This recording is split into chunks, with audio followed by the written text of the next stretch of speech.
So as you see, we're asked to determine the magnitude of F1. This is F1, and we are asked to find its direction. This one, okay?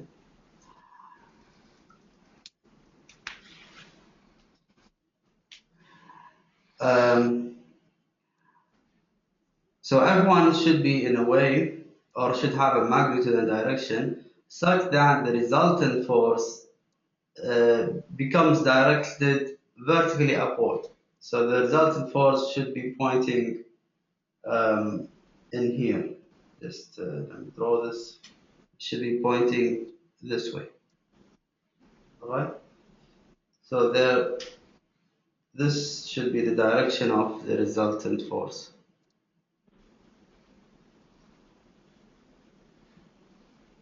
And we call this FR.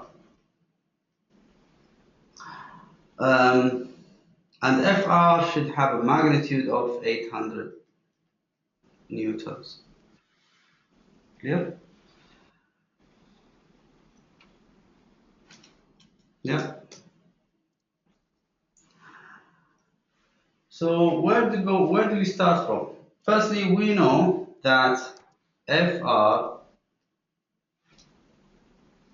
let me just clear up the screen. We know that FR equals to F1 plus F2 plus F3. And this is actually, we could separate into two. Yeah? We could separate this equation into two.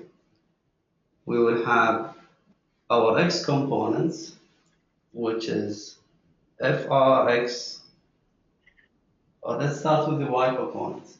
So fry equals to f1y plus f2y plus f3y. And similarly, the x components are frx,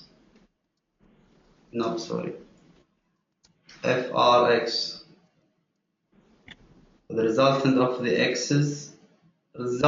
x components of fr equals to the summation of all the x components of f1 and f2 and f3.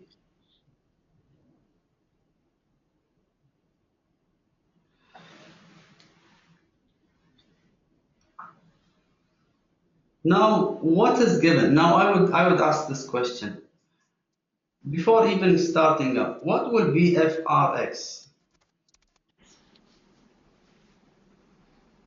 Anyone have it? Actually, you could know it without doing any calculations.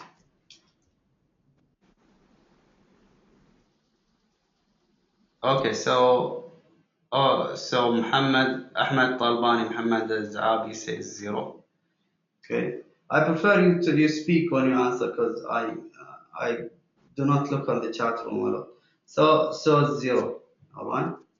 So frx is 0. And what about fry? We could know it without doing calculations again. 800. 800. Exactly. So we know fry and we know frx. Now we're left with knowing f1y, f2y, and f3y. f1 is unknown, so we leave it to the end.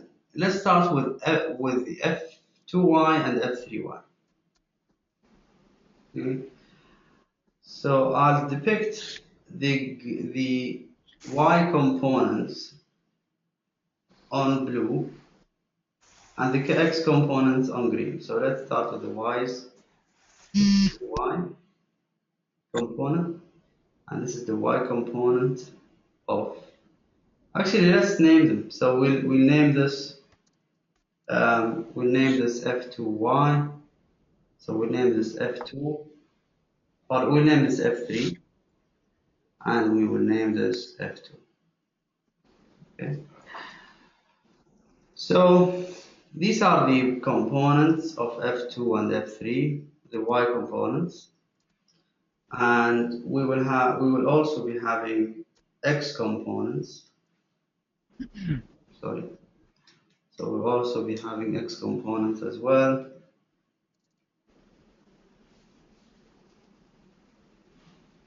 Which is this one and this one. Now I'll put this in green and this in green as well to differentiate between them. So the X components are in green, the Y components are in blue. So let's start with the Y components, and this one is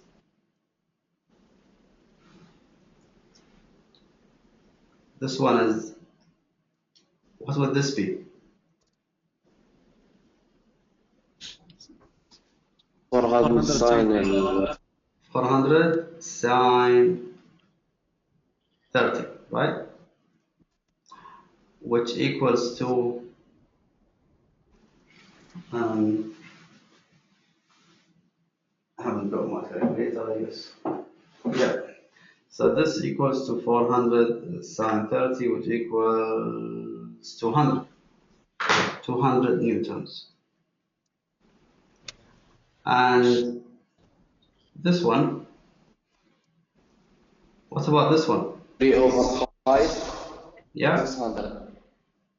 So 3 over 5,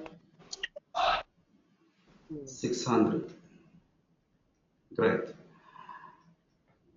And this equals to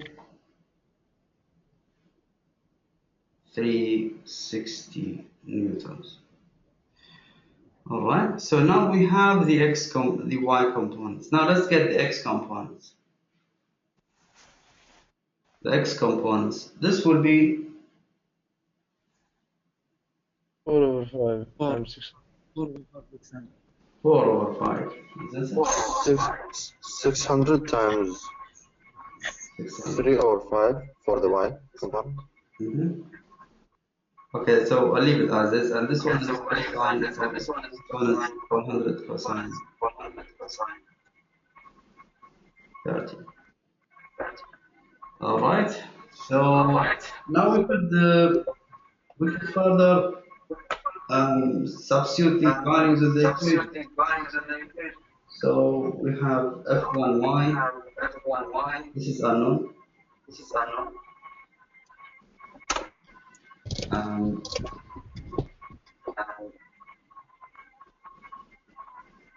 So Ahmed, can you mute your? Okay, just a second. Ahmed, you need to mute your microphone, please. Yeah, thanks. So f1y is unknown. Now we have f2y, which is 200, and we have what do we have? We have f3y, which is 360,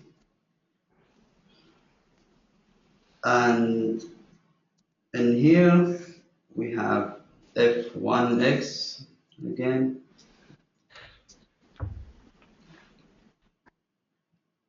F1x, and we got F2x is known now. F2x is 4 over 5, what? 600. And we have F3x, which is 400 cosine 30, right? Now, The inverse, Doctor. yeah, sorry? I haven't got that. Can you say it again? So yeah, F1y equals to 800 minus 560, right? And what would be F1Y then?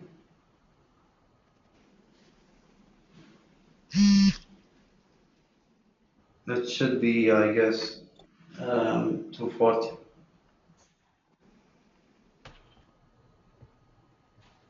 240 newtons.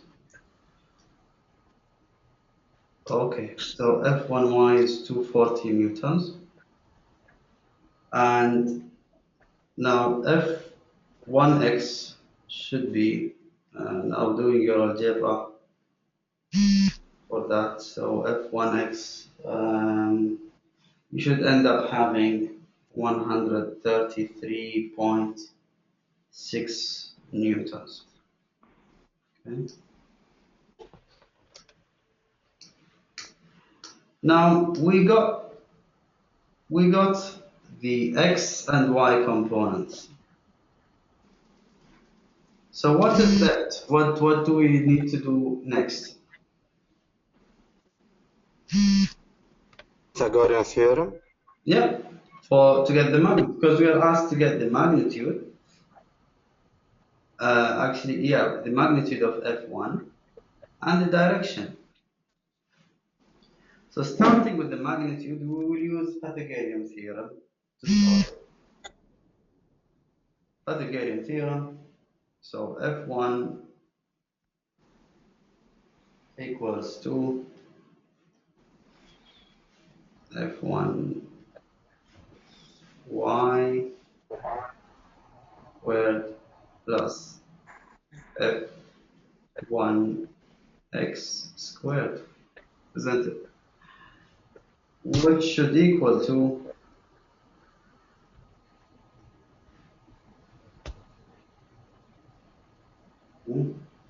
anyone has the answer?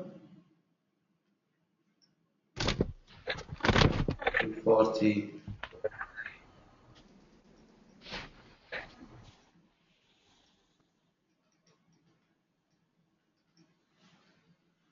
That should be 275 newtons. Okay, so we got the magnitude. Now we got the magnitude. What about the direction? Tan inverse. Yeah. So for direction, we'll use tangent inverse.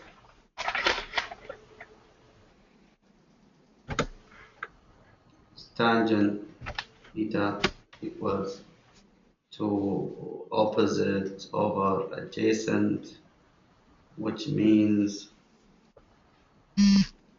opposite is what in this case? Now, X, fx. so theta is this one. Now, see, always think of that. When you put on the tangent equation, I always suggest that you draw the lines of interest. So in this case, your x-axis then draw. Your x. Doctor, I have a question. If I said the y over the x, it's okay or not? You mean tangent y over x? Actually, that's why I I'm mean, saying. I mean theta itself. You always draw because you cannot generalize that y is over x. Sometimes it's x over y. It depends where is your angle. What angle are you referring to? So let me draw this and just to confirm that which angles, which sides are we referring to? Now we'll call this is x, isn't it? This is x. Just and put it in that color. No, some different colors. Okay, so this is our x, and again, this is our y. Okay, so these are this is our f1x and this is our fyx. Let me just f1x was 133, wasn't it? So this is 133.6, and the fy was 240. Yeah, 240. Now, your angle theta is this one, right? So in this case, what will be your opposite and what will be your adjacent? It's obvious now. The opposite is 133.6, which is the x. 133.6 Yeah. Okay. over 133.6, and the adjacent is 240. So always, I don't want you to generalize that. Use tangent theta equals x over y or y over x. It's always different. If you're referring to another angle, so say you're referring to this angle here, then in this case, your x, your y will be here, your y will be opposite, y was here. Your y will be opposite, and your x will be adjacent. See, it's different. So always draw your angle and draw the sides to make it clear for yourself where is your adjacent and where is your opposite. So theta will be, in this case, theta equals to, I believe, it's 29.1 degrees. And this solves the question. Any questions you have in here, guys? No? Is it all clear? Okay, yes, so, yeah. So that was clear. And Doctor, I have a question. yeah, go ahead. Yeah, if we choose it to be y over tan inverse y over x, we would get the whole angle starting from the x-axis, right? The positive x-axis. We choose y over x, يعني 240 over 133, you mean? Yeah, we will get this angle actually. Yeah. In this case, what you're saying, you will get this angle.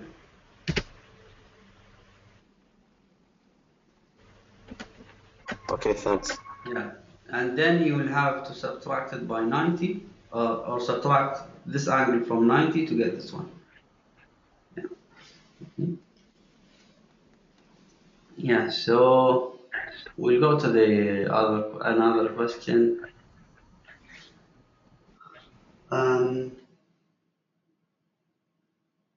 Here, actually, I'll leave this for a while.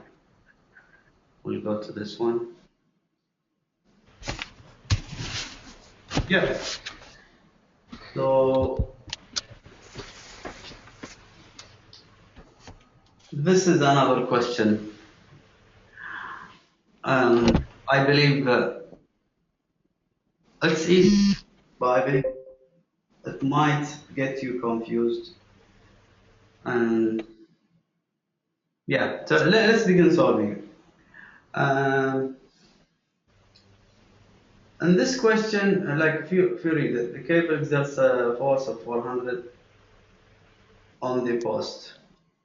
So they are referring to F1. F1 exerts 400 Newton. And we want the magnitude of the projected component of F1 along the line of action of F2.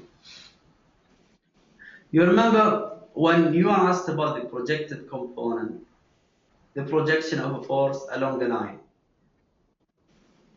you will always be having a force and a line of and an axis, a line of axis that you're interested in. So there are two lines: the line of action where the force is actually applied, and the line of axis where you want to project this force. In this case, where is the line? This is our line of action of the force. But the line where we want to project our force, it says it lies along the line of action of F2. So this is, along the yeah. So it will be in here. Let me draw it. It will be in here. Sorry.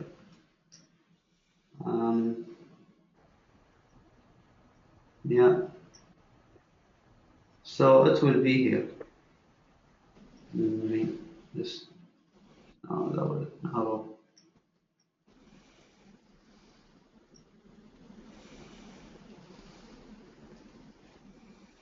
Yeah. So this is the one. We're interested on. We want to project this force F1 along this line. You see? So what to do? Now, guys, when you have a question, when you read the question projected component, notice that you will be using dot product directly. And sometimes the terms are different. Sometimes you're asked about the parallel and perpendicular components. All right. In these cases, and you see that the angles are in 3D, you know that you will need to use dot product. Okay.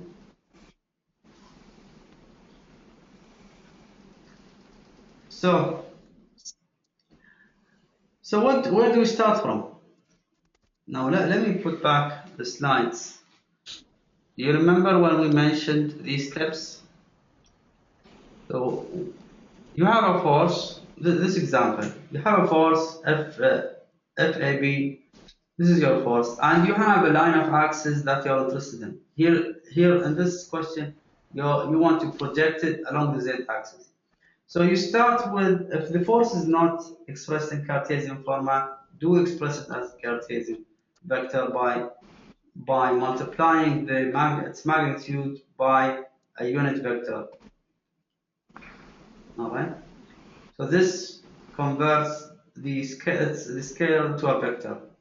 And after doing that, you need to establish a unit vector for the line of axis that you're interested in.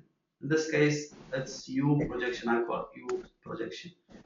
And then just step 3 is performing a dot product between what you did in step 1 and what you did in step 2. Okay? That's it. And that gives you a scalar value. If you want to further convert it into a vector, you again multiply this by a unit vector of U. So these are straightforward, but you might have forgotten already. But so I hope you get your memory refreshed today. So let's start with firstly this first step. We said we need this force is in scalar, expressed as a scalar. We want to convert it into a vector. So how do we do this? You remember? We get the projection of F1. No. We get the components of the force. F1, this is our vector, F1, right? And we want us to convert it into a scalar. So, sorry, we want to convert a scalar into a vector. So F1, this is the scalar and this is the vector. Multiplied by a unit vector, U1. You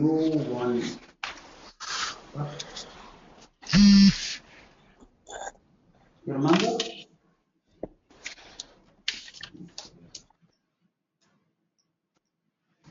Remember this equation?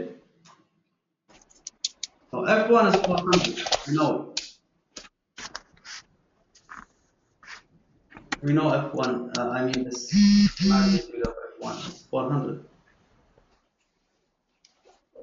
But we still do not know U1.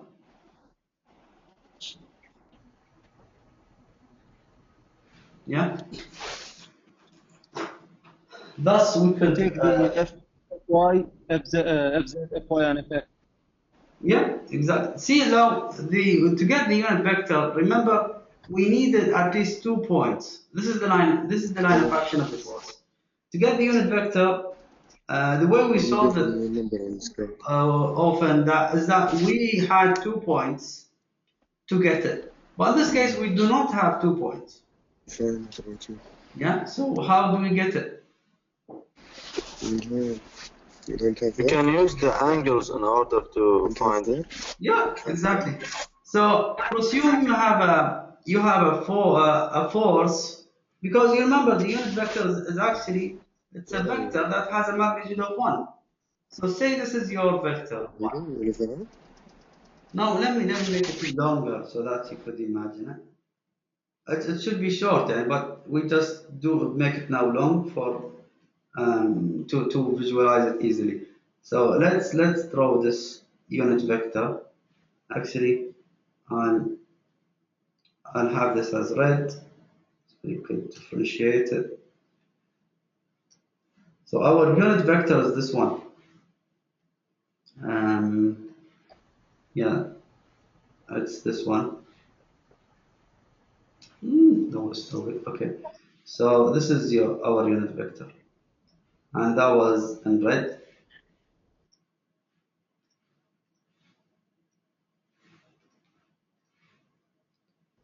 Guys, just this is for you to imagine it. It's the unit vector is has a magnitude of 1, so it should be much smaller than that. It should be like this. All right. But for the sake of visualizing it, let's put it. Um, let's have it longer. Now, just to confirm, this has a magnitude of 1.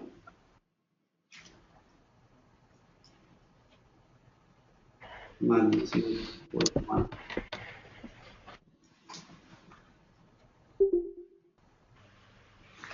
Okay. Now,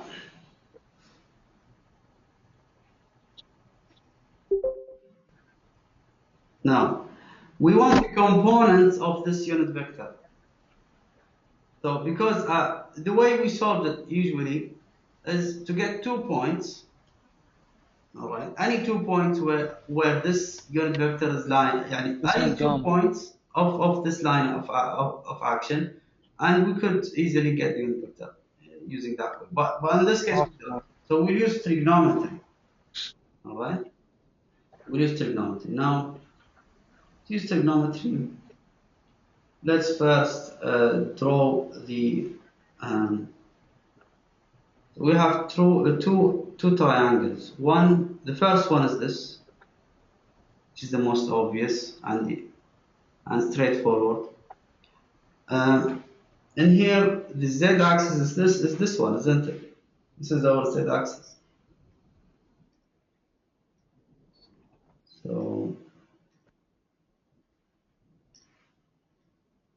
okay, so this is our z-axis. I'll change its color. Yeah, so this is our z-axis. Fz, f1z actually. And where's our x-axis? Let's all draw them, then solve them mathematically. So the x-axis is this one, and the y-axis is this one. Changing their colors. The y-axis in blue, the x-axis in green. Okay.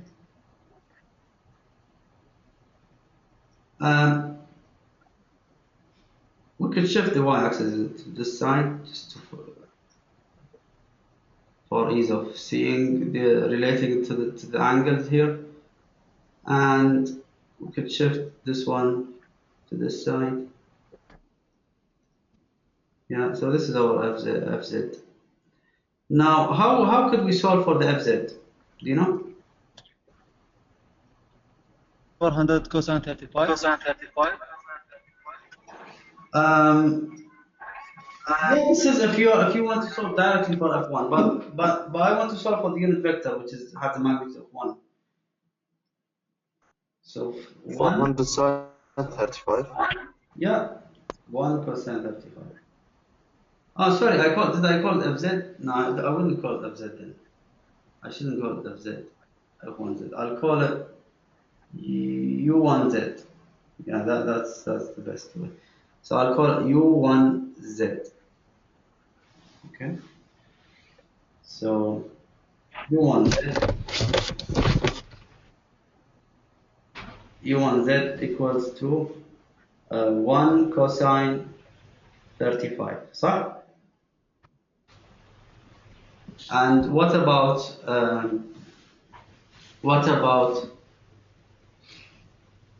u1x and u1y?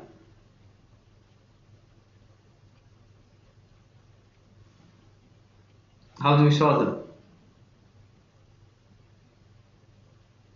For the x, 400 cosine 20. You mean 1 cosine 20? Still, for the We should x, get the black line. yeah, exactly. We need firstly to get this line, which is 1 sine 35. yeah, this line is 1 sine 35, right? 1 sine 35. Multiply by the 1 cosine 20. Exactly, yeah. So because this is the hypotenuse of this triangle, and this is 1 sine 20. No, actually, No, it's 1 cosine 20. yeah. Oh, So this is the hypotenuse. So this will be 1 sine 35. yes. Yeah, actually, that was cosine, wasn't it? Yeah, it's sine, yeah.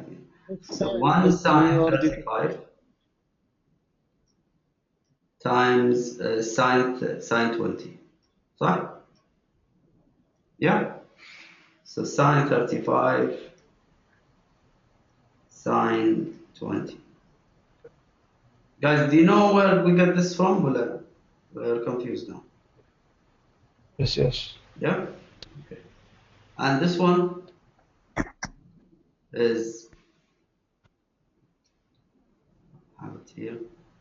This one is 1, again, it's 1 sine 35, which is the magnitude of sine 30, hypotenuse, 1, multiplied by cosine. 1 cosine 30. Yeah, cosine. One. So 1, yeah, sine 35 cosine 20. And this should equal to what? Let's get the cosine 35. Yeah, that It was should equal 1. yeah, 0.82 we call it. And this one is, I think it's sine 35 sine 20. So this equals to 0.19. Yeah. Okay, it's now 0.2.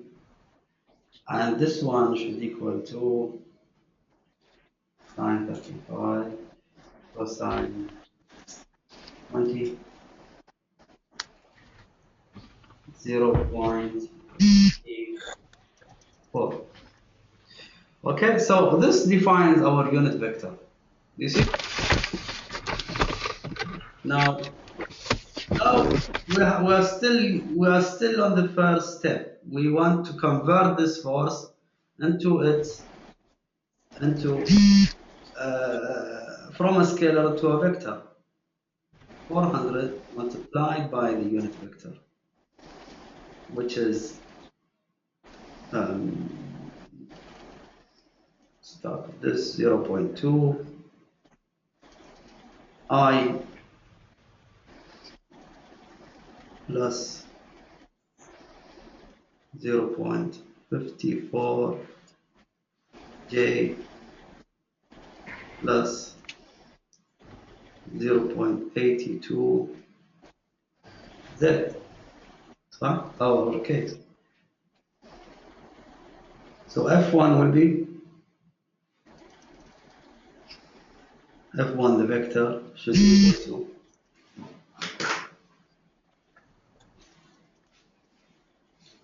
Doctor, to times 0.2. Doctor, I have one question. Yeah. For the U1x sine 35 multiplied by cosine 20. And for the U1y, it's sine 35 multiplied by sine 20. So U1x, it should be sine.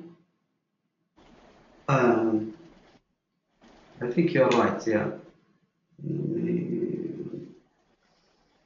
Yeah, I think you're right. So it's opposite. So sine, this one. Yeah.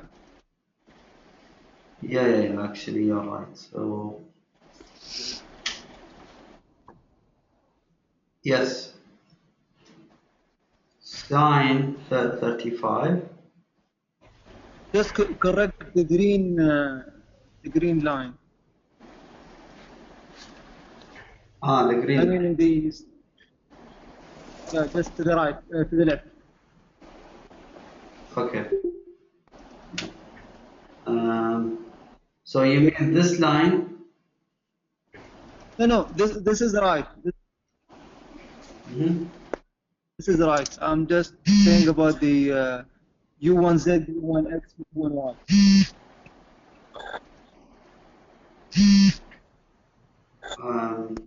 So So just right here. Yes. I think yeah. The issue here is um, mm, The drawing is right, Doctor. drawing is right. So what is wrong? The three lines where you write U1Z, U1X, and U1Y. This one? Yeah, you should just flip the X. Yes. Oh, okay. The So X yeah, should. this is y and this is x. صح. Yeah. Okay. Sir, I think there should be a minus sign for the y. Yeah, and one of them should be minus. صح. Thanks for correcting me. One of them should be Which is minus, Y. and actually we flipped it x with y. I used actually this was y. Let me draw this. This was x. Okay, let's correct this. So this was y, صح? And this was صح. x. Yeah. So now we need to flip these over. This should be here, and this should be. صح? That's what you're saying, right? Yes. Yeah, and I should go there, and J should go there. It's changing their colors. So this is blue. Mm, Actually, let me take them off. Okay, so the I is here, and J is there.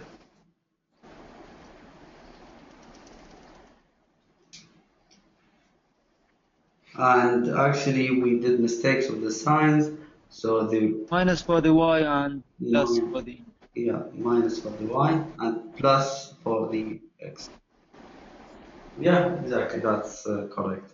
So now when we do our multiplication, we have 0. This will be 216 I,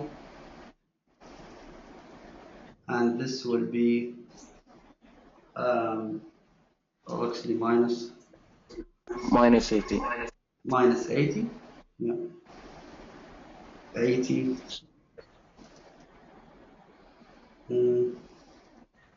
J and plus what?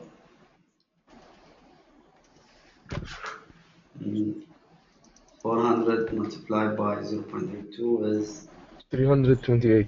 okay, 328.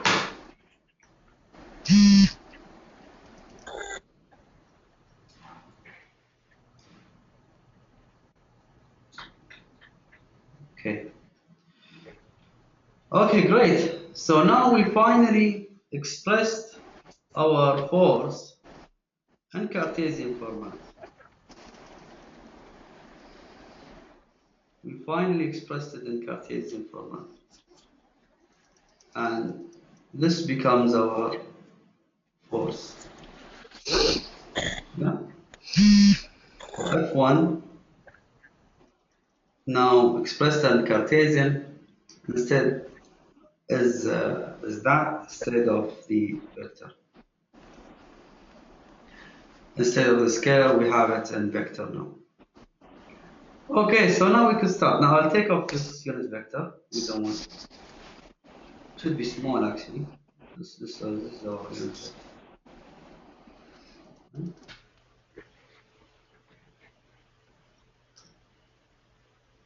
So now let's start with. I'll take off this mess because we don't need them anymore.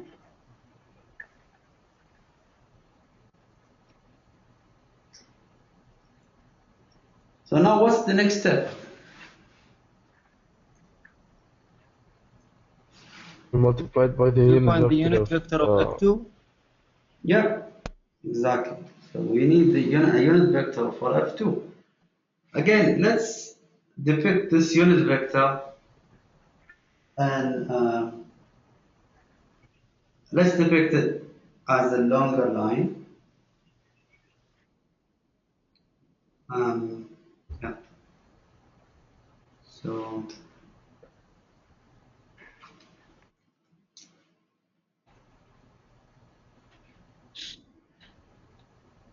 imagine this is your F2.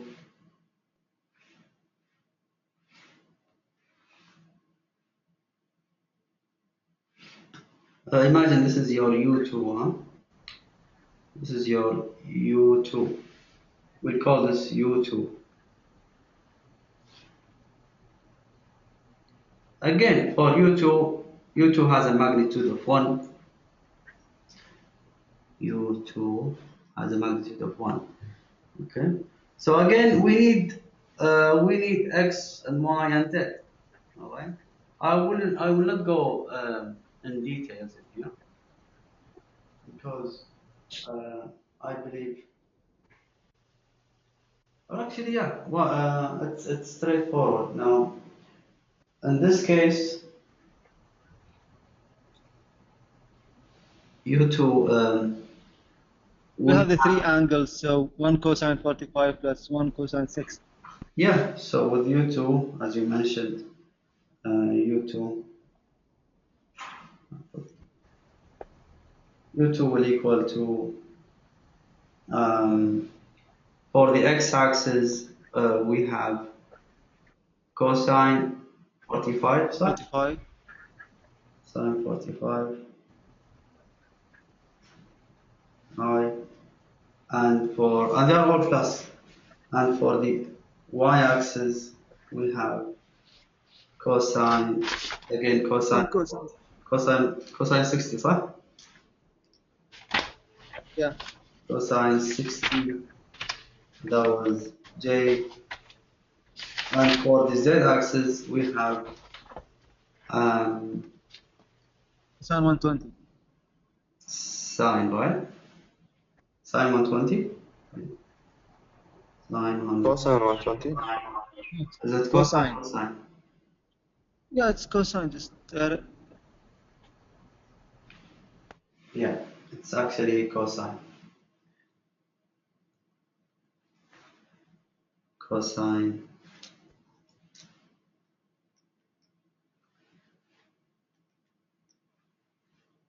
And that was our k. Great. So solving for these, u2 will equal to this should be 0.7 I plus 0.5 j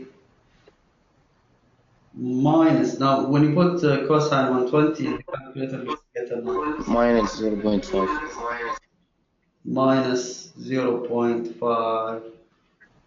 Okay. Great. So what do we need now?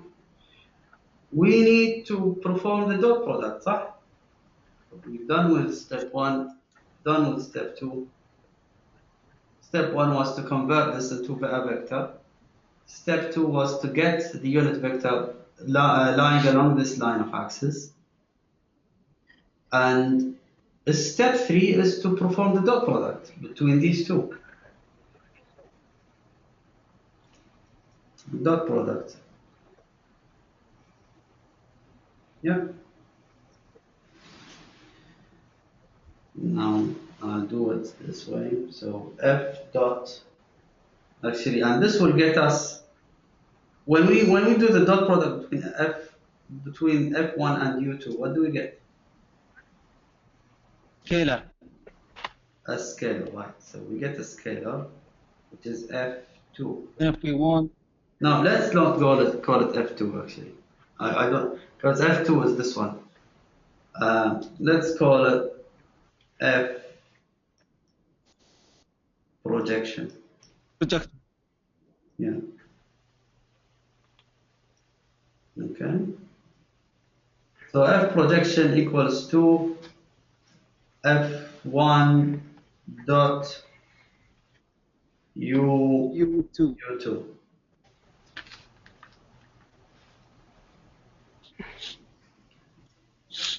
And doing that, well, let's go ahead and put it there.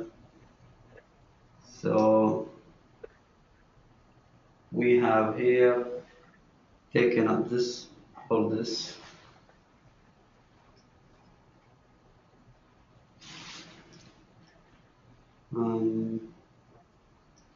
Yeah, so taken up all this and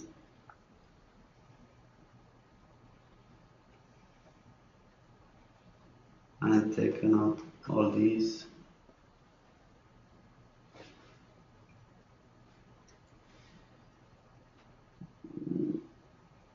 Okay, so multiplying these with this,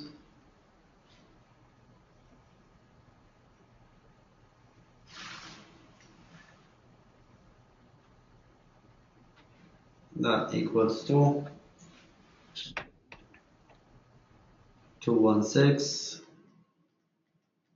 times 0.7 and plus 80 times 0.5, yeah, plus 328 minus 0.5, and you should get a 5, or actually minus 51.8 newtons, but because this is a scalar, so the minus should be, we shouldn't get any negatives, so it's positive. And that's it, actually. Because do we need to go any further? Yani now I told you in class that you might need a final step of converting this into a vector.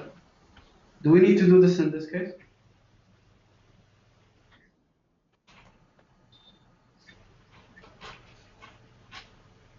Actually, no, because you're only asked to determine the magnitude of the projected component. When you ask for the magnitude, you don't need to convert this into a vector. But yeah, sometimes you might be asked to do this, and if so, you simply go and you simply multiply this. No, let me take this off. Yeah, don't need this anymore. When you ask to do this, you multiply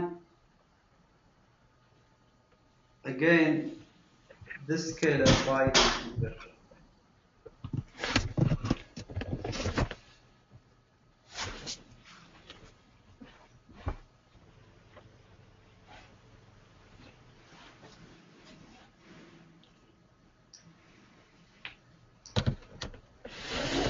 So you will do a final step of multiplying. Now, if you are asked to do so, but you are not asked to do so in this question.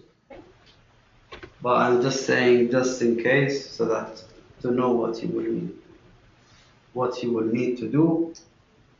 So 51, actually 51 times all that. And this is your scalar, let me call it F1 projection. F1 in volt, of course, F1 projection equals to this, which equals to 36.3 I plus 29.5 J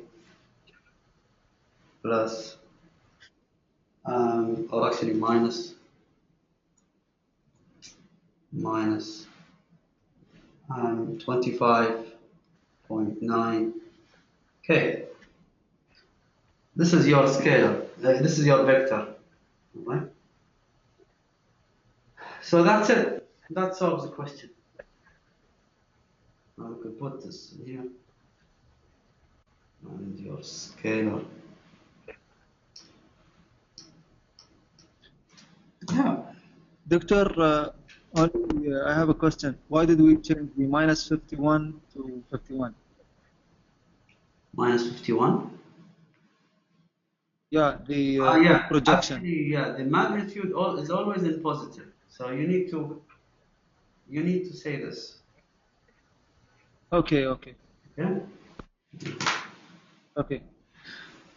Okay, great. So that solved the question. Doctor, I have a question. Yeah, go ahead. For F1 projection, why didn't I multiply minus 51.8 into It's the same question actually, because we always multiply. Now the magnitude is always positive. It's always positive. Right? Always, when you do dot product, if you get a negative answer, convert it into a positive. دكتور Yeah. project component it's mean Cartesian. You mean a projection? Yeah, projection mean same Cartesian. Now here, يعني Cartesian. شوف. We firstly, when we do the dot product, we get a scalar. A final step is to, if needed, but in this question you didn't need to do this, is to convert into Cartesian. يعني you convert the scalar into vector. Right? Does this answer your question, Basil? Doctor, I mean if he say I need the force in Cartesian, it's same in projection. That's same meaning. Not necessarily, actually, not necessarily. And here, يعني for example, Basil, here, Yes, Doctor. you were given F1 as 400. You see, if you are asked a question to express this in Cartesian format, you simply do what we did in here. You multiply 400 by a unit vector, and that's it. Yes. Yeah. But dot product is something else. Dot product, if you want the projection, so see, you have a force in here. You want how much, you want the projection of this force along this line. Yeah. And in this case, you need to perform a dot product. Yes.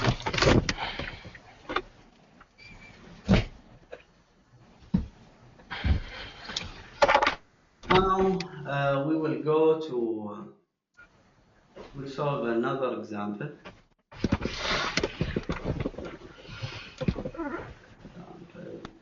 Yeah, this one. We need to think about it for a while.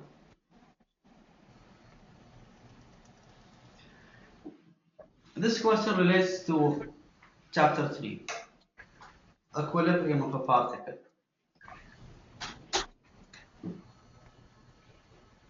Now, it asks you to, let's read it together. If the tension developed on each cable cannot exceed 300 pounds. So they refer to these two cables, AB and AC. We cannot exceed 300 pounds. What will be the largest weight of the crate that can be supported? Okay. And then it asks what is the force developed at the stud AB.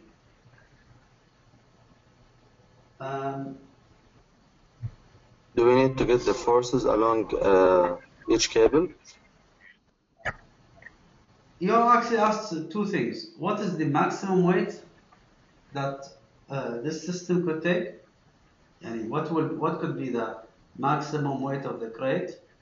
And what's the force developed on AB? Okay. So starting with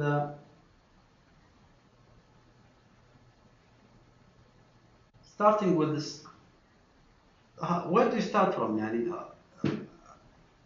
in this case, always when you get a problem on equilibrium of a particle, you will always be need to develop an equilibrium equation.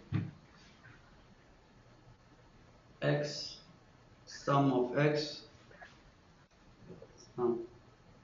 sum of x equal sum of forces along x equals to 0.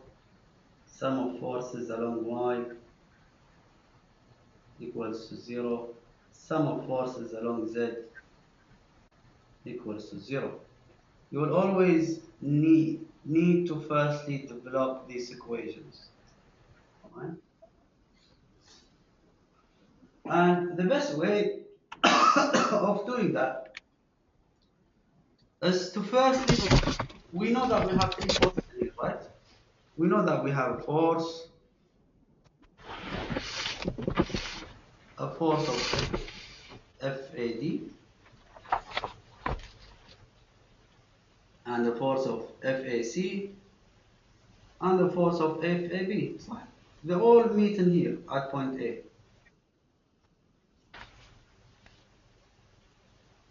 And the force of the weight, of course.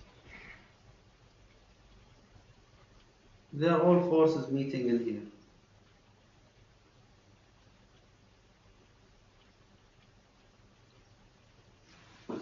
Yep. So this is your FAD,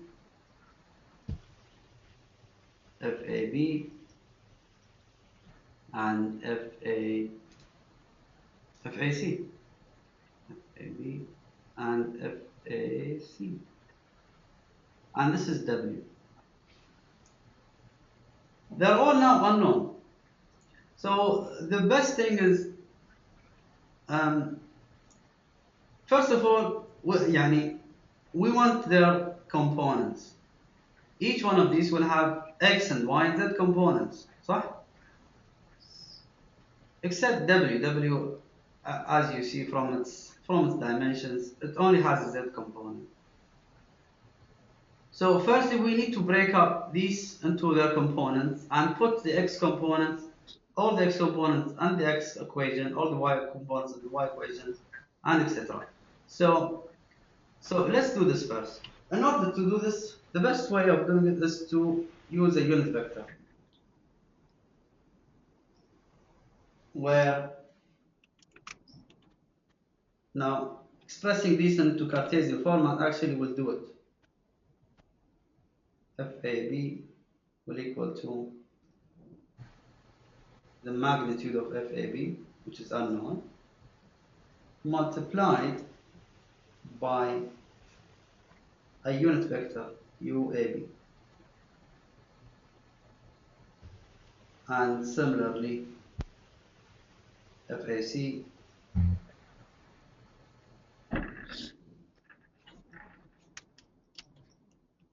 multiply the unit vector UAC and FAD equal to FAD times unit vector UAD. Actually, these are unknown. We leave them as unknown, FAB, FAC, and FAD. But what we could firstly get is these. What are the unit vectors? Yeah? So what are the unit vectors? UAB, UAC, and UAB. Once we got the unit vectors, then things could be much, things could open up. So then we could then express, find our the x components and the y components and the z components. So let's start with finding the unit vectors UAB, UAC, and UAB. I only solve one, and let you solve the rest. So UAB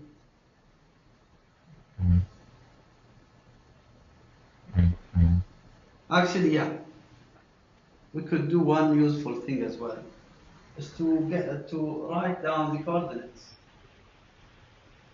You need these coordinates. So let's first we need to decide the reference point. So D will be our reference, which is 0, 0, 0, and this should be 0, 6, 2.5,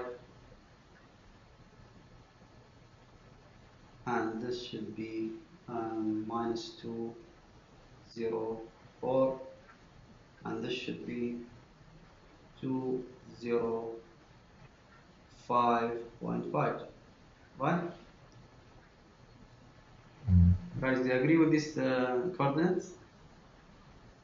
This is 0 at the x-axis.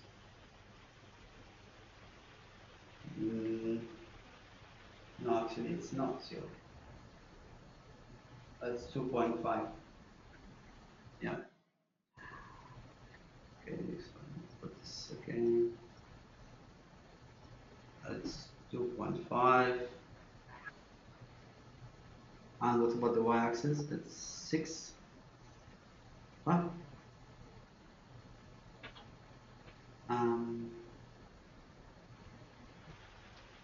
Did I do something wrong?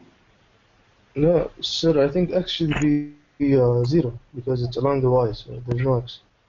So y is, yeah, actually you're right. Yeah. I was right. So 0, 6, and 2.5. Yeah, sorry. Okay. Now, starting with UAB.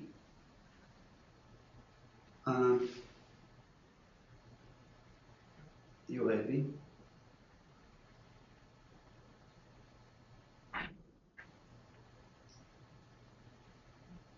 Start with UAB.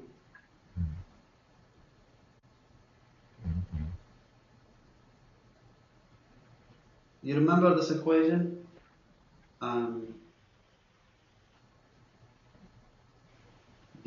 So we have, what do we have? UAB first, you need to know where the arrow goes. So the arrow goes from A to B. So always you will be subtracting BX minus AX, then plus, that is A, that is I, plus BY minus AY, right? That is J plus BZ minus AZ, and that is your K. And then taking these values under the Pythagorean theorem, so bx minus ax squared plus by minus ay squared plus bz minus az squared. You know this equation, right? And do you know why we start with b, then subtract a from b?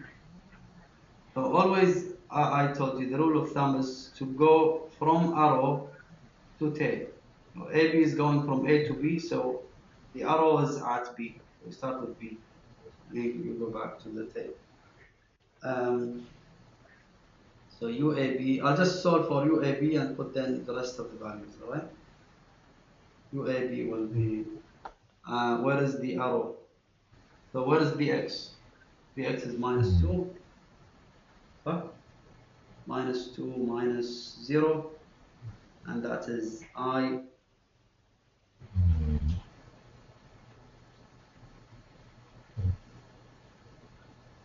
Then plus, where is the Y? So we have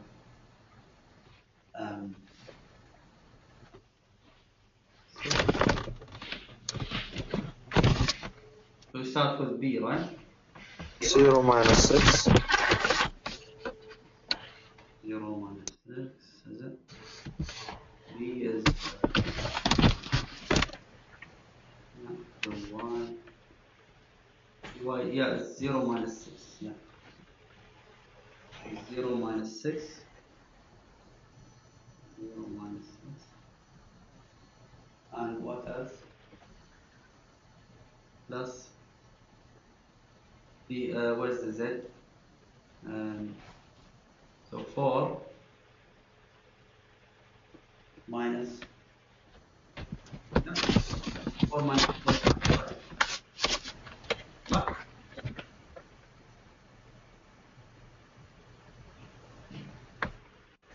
You agree, guys? Yes, yes. And here, this is minus 2, or actually 2 squared.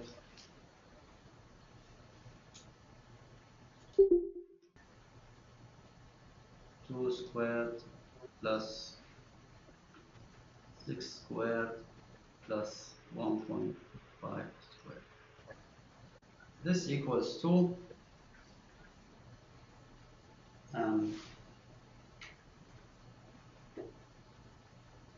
who could get us the answer?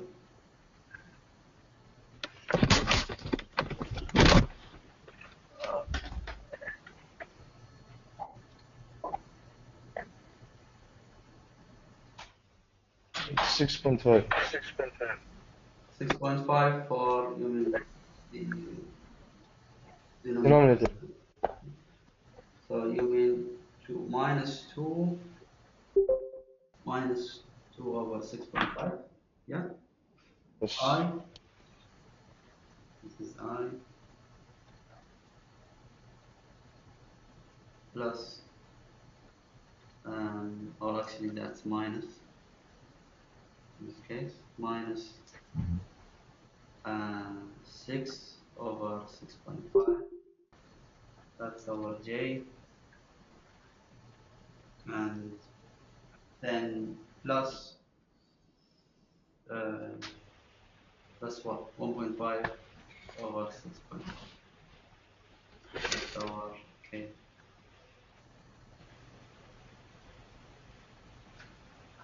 Great, so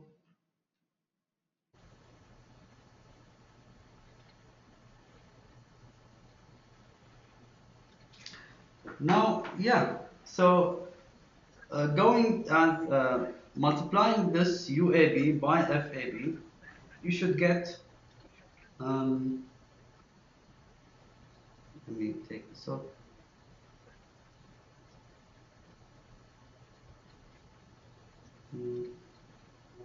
So there is no space here. I'm going to start a new page. Yeah. So I'll take this off.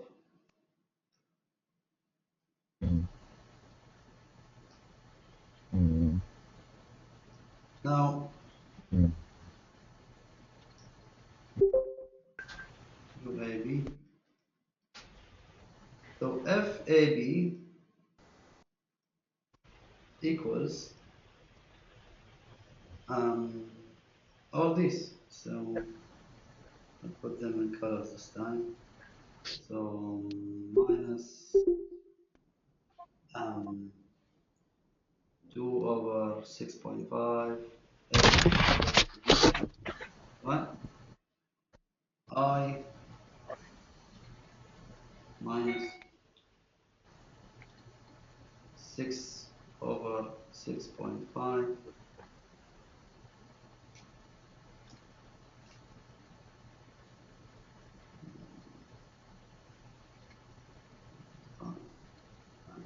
then minus 6 over 6.5 FAB, and that was your J, plus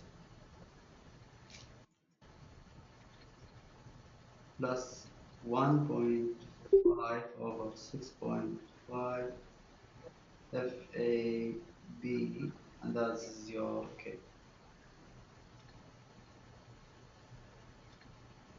Clear, Shabab? What we did so far? You will be doing the same thing for FAC and FAD as well. Okay, and for each of these, you will be taking the X, and you're taking the Y value in here, and the Z value in here. Okay, but yet you will be having FAC and FAD, etc. Right? I'll start a new thing. I'll take this off, and I'll put down the rest because this is not important.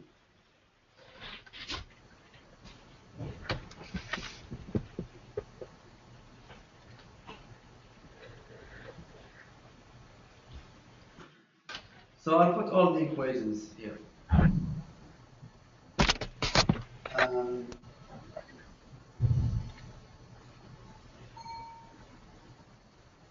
This is minus 12 over 13 FAB, or actually FAB.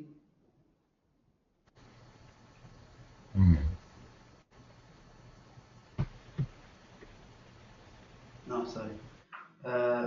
FAC, we have FAC, yeah. So this is, sorry, that was a mistake. This is plus this time, plus 2 over 7, and here minus 6 over 7 FAC, and we have 12 over 13 again, 12 over 13 FAD, and here we have 3 over 7 FAC, and we have 5 over 13 FAD,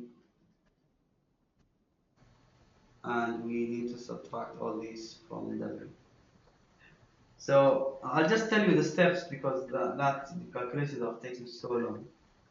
Now you need to assume one of these to be 300. All right. So you start with assuming that FAB is 300, and you see whether, because it says that FAB and FAC should not exceed 300, right? So you start with FAB. Substitute this with FAB with 300 and see if FAC will exceed 300. If not, then your assumption is wrong, and FAC will be shall be assigned a 300 value, and so on and so forth. And then you will be simply calculating the unknowns. You will be getting W and FAD as well. Yeah. Shall I continue, guys, or let you know what to do next? Doctor, is there any solution to find the unknowns rather than assuming? We need to actually, why are we making this assumption actually? Because we want this W to reach, we want to get the maximum W. So because we want to get the maximum W, we want one of these cables to reach their maximum capacity.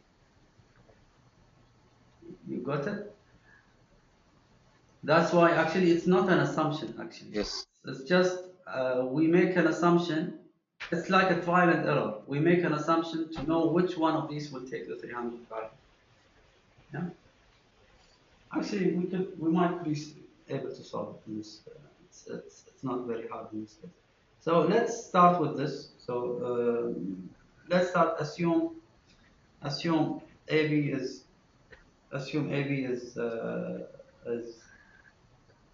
FAB equals 300. So then what we could do is substitute FAB in here.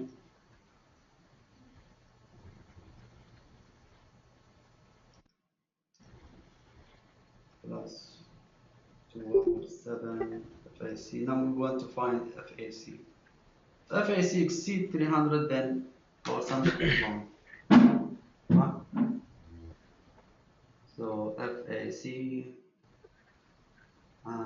yeah, 2 over. Oh, anyone got the answer? 100 divided by 2 over 7. Now FAC, if we assume in this case FAC will be AC will be 323. FSC would be 323.07. Yeah, which is not acceptable, right? Again, please. Do you know where we got FAC? How did you get FAC?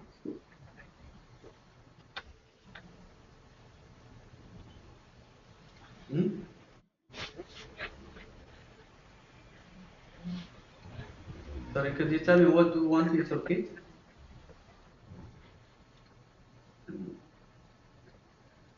We started actually by assuming FA. It says what the one of them will take 300. That's what is meant in this question. If we want this one to reach its maximum capacity, one of them should take 300, which is its maximum capacity as well. So we assume now FAB is the one that takes the maximum capacity. And when we did this assumption, FAC happens to be more than, takes a load more than 323 pounds, which is not acceptable. This means that we will flip this over and FAC will be... So we can assume FAC is equal to 300. Exactly, yes. Yes, FAC is the one that takes the place in this case.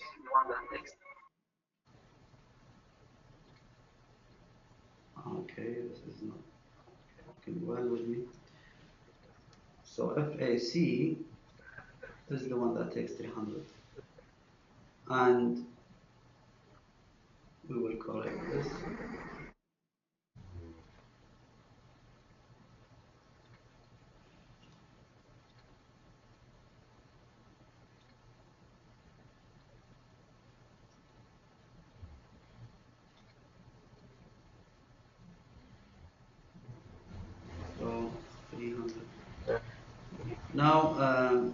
what will be FAB then?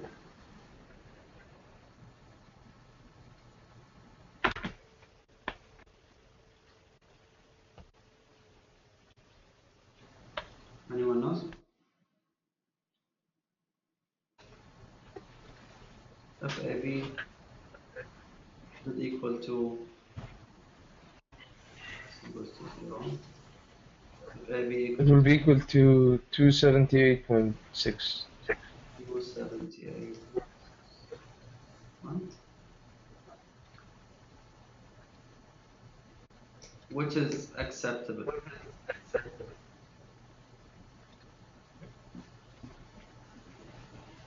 Now now the rest is just to using these two values, making your substitutions, right? You will be you will get W and FAD, okay? Yeah. And you should get W should equal, actually FAD should equal to 5,557 pounds. W should equal to 407 pounds.